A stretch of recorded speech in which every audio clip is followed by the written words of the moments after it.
بسم اللہ الرحمن الرحیم۔ باب چارم، آن حضور صلی اللہ علیہ وآلہ وسلم کا مبارک نکاح۔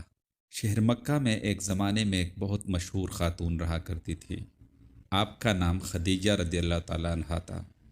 آپ مکہ کی نیک ترین اور انتہائی پروقار خاتون تھی۔ آپ کے بلند اخلاق اور تعمیری کردار کی بنا پر لوگ آپ کو طاہرہ کے خطاب سے پکارتے تھے۔ آپ بے حد مطمول خاتون تھی۔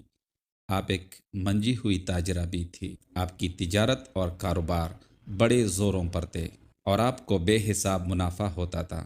اپنے وسیع کاروبار کی کامیابی کے لیے کمیشن اور شراکت پر لائق محنتی اور شریف لوگوں سے آپ کا لین دین رہتا تھا۔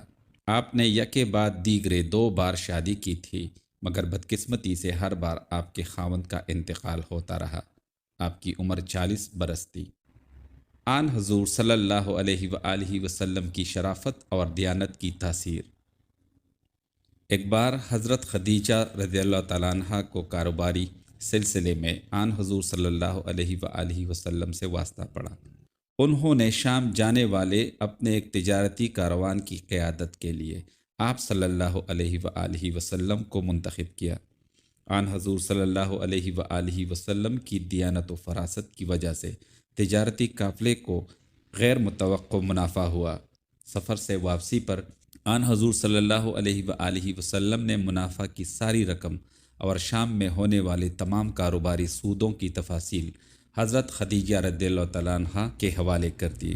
حضرت خدیجہ رضی اللہ تعالیٰ عنہ کو نہ تو اتنے زیادہ منافع کی توقع تھی اور نہ اس سے پہلے کسی نے آپ سے اس کمال دیانتداری سے لین دین کیا تھا۔ چنانچہ آن حضور صلی اللہ علیہ وآلہ وسلم کی تاجرانہ لیاقت اور دیانت کے صلے میں انہوں نے آپ صلی اللہ علیہ وآلہ وسلم کو طے شدہ منافع سے کہیں زیادہ رقم پیش کی۔ مکہ میں آن حضور صلی اللہ علیہ وآلہ وسلم کے بلند اخلاق اور نیک سیرت کی شہرت سے حضرت خدیجہ رضی اللہ تعالیٰ عنہ پہلے ہی بے حد متاثر تھیں۔ آپ صلی اللہ علیہ وآلہ وسلم کے ساتھ پہلے تجارتی معاملے سے اس تاثر کو مزید تقویت ملی۔ مکہ کے متعدد عالی نسب افراد آپ سے شادی کے خواہش مند تھے، مگر آپ کا رجحان آن حضور صلی اللہ علیہ وآلہ وسلم ہی کی طرف تھا۔ نکاح کے بارے میں ایک جھوٹی تہمت۔ آن حضور صلی اللہ علیہ وآلہ وسلم سے نکاح کا ارادہ کر لینے کے بعد حضرت خدیجہ رضی اللہ تعالیٰ عنہ نے بہت سنجیدہ رویہ اختیار کیا۔ آپ نے اپنی ایک قریبی سہیلی نفیسہ کے ذریعے آن حضور صلی اللہ علیہ وآلہ وسلم سے ابتدائی بات چیت بھی کی۔ چنانچہ ایک روایت کے مطابق شامی تجارتی قافلے کی واپسی کے 3 ماہ بعد آپ نے آن حضور صلی اللہ علیہ وآلہ وسلم کو اپنے ہاں مدعو کیا اور مروجہ دستور کے مطابق نکاح کی تجویز پیش کی۔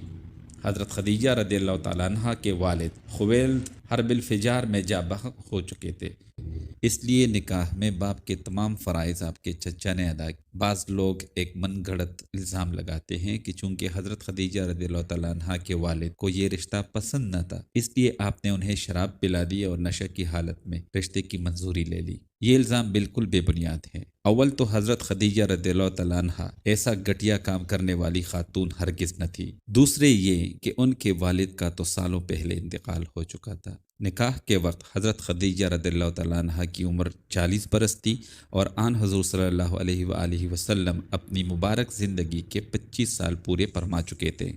نکاح کی تقریبیں اور مسرتیں۔ آن حضور صلی اللہ علیہ وآلہ وسلم اور حضرت خدیجہ رضی اللہ تعالیٰ عنہ کے نکاح کے تقاریب بڑے پروقار طریقے سے منعقد ہوئی۔ خطبہ نکاح آپ صلی اللہ علیہ وآلہ وسلم کے چچا حضرت ابو طالب نے پڑھا۔ دعوت ولیمہ کے لیے کئی اونٹ ذبح کیے گئے۔ متعدد مہمان مدعو تھے۔ ہر طرف مسرتوں کا دور دورہ تھا۔ اس پرمسرت تقریب میں دلہن خدیجہ رضی اللہ تعالیٰ عنہ نے اپنی کنیزوں کو دف بجانے اور رقص کرنے کے لیے بھی کہہ رکھا تھا۔ شادی سے کافی عرصہ پہلے حضرت خدیجہ رضی اللہ تعالیٰ عنہ نے ایک بار خواب دیکھا تھا کہ آپ کے گھر میں ایک چاند اتر رہا ہے۔ آپ کے بزرگ دانشور عیسائی چچا ورقہ بن نوفل نے اس خواب کی تعبیر یوں کی تھی کہ ان کی شادی ایک ایسی بلند و بالا شخصیت سے طے پائے گی جسے بعد میں نبوت عطا ہوگی۔ حضرت خدیجہ رضی اللہ تعالیٰ عنہ کے اس تاریخی خواب کا پہلا حصہ تو حرف بحر پورا ہو چکا تھا، تاہم خواب کی دوسرے حصے کے پورا ہونے میں ابھی 15 سال باقی تھے۔ خاندان کے ساتھ بچوں کی تفاصیل۔ یہ شادی بہت پرمسرت اور کامیاب ثابت ہوئی۔ آپ صلی اللہ علیہ وآلہ وسلم کے ہاں یکے بعد دیگرے 3 لڑکے پیدا ہوئے جن کے نام یہ رکھے گئے: ایک حضرت قاسم رضی اللہ تعالیٰ عنہ، 2 حضرت عبداللہ رضی اللہ تعالیٰ عنہ، اور 3 حضرت ابراہیم رضی اللہ تعالیٰ عنہ۔ یہ تینوں بیٹے ابتدائی بچپن میں قبل از نبوت دور ہی میں مکہ میں انتقال فرما گئے۔ ایک کامیاب ازدواجی زندگی اور خوش باش گھرانے میں ان ننھے بچوں کی حسرتناک وفات ہی واحد غم کا موجب تھی۔ خاندان کی 4 صاحبزادیوں کے نام یہ ہیں: ایک سیدہ زینب رضی اللہ تعالیٰ عنہ، 2 سیدہ رقیہ رضی اللہ تعالیٰ عنہ، 3 سیدہ ام کلثوم رضی اللہ تعالیٰ عنہ، اور 4 سیدہ فاطمۃ الزہرا رضی اللہ تعالیٰ عنہ۔ ان میں سے 3 اول ذکر خواتین تو آن حضور صلی اللہ علیہ وآلہ وسلم کی زندگی ہی میں انتقال فرما گئی۔ حضرت فاطمہ رضی اللہ تعالیٰ عنہ بھی آن حضور صلی اللہ علیہ وآلہ وسلم کے وصال کے تھوڑا عرصہ بعد اللہ تعالیٰ کو پیاری ہو گئی۔ پرمسرت زندگی کی پرمسرت یادیں۔ حضرت خدیجہ کبریٰ رضی اللہ تعالیٰ عنہ سے نکاح کے بعد آن حضور صلی اللہ علیہ وآلہ وسلم کو مالی مشکلات سے قدر نجات میسر آئی۔ حضرت خدیجہ رضی اللہ تعالیٰ عنہ بے مثال اخلاق اور بے حساب دولت کی مالک تھی۔ عورتوں میں سب سے پہلے اسلام قبول کرنے کا عظیم شرف بھی آپ ہی کو نصیب ہوا تھا۔ آن حضور صلی اللہ علیہ وآلہ وسلم اور آپ کی شادی اول سے آخر تک مسرتوں سے لبریز رہی۔ دونوں بلند مرتبت میاں بیوی ایک دوسرے سے بے حد محبت اور احترام کرتے تھے۔ 10ویں سن نبوت حضرت خدیجہ کبریٰ رضی اللہ تعالیٰ عنہ مکہ میں انتقال فرما گئی۔ اس وقت ان کی عمر 65 برس تھی۔ آپ کو مکہ میں دفن کر دیا گیا۔ آن حضور صلی اللہ علیہ وآلہ وسلم حضرت خدیجہ کبریٰ رضی اللہ تعالیٰ عنہ کو بے حد محبت اور احترام کی نگاہ سے دیکھتے تھے۔ ان کی وفات کے بعد بھی آپ صلی اللہ علیہ وآلہ وسلم انہیں بہت یاد کیا کرتے تھے۔ آپ صلی اللہ علیہ وآلہ وسلم اکثر فرمایا کرتے تھے: جب لوگوں نے مجھ پر ایمان لانے سے انکار کیا تو آپ رضی اللہ تعالیٰ عنہ نے اسلام قبول کیا۔ جب لوگوں نے مجھے جھٹلایا تو انہوں نے مجھے صادق قرار دیا۔ جب لوگوں نے مجھے مال و دولت سے محروم کر دیا تو انہوں نے اپنی دولت سے مجھے مستفیض کیا۔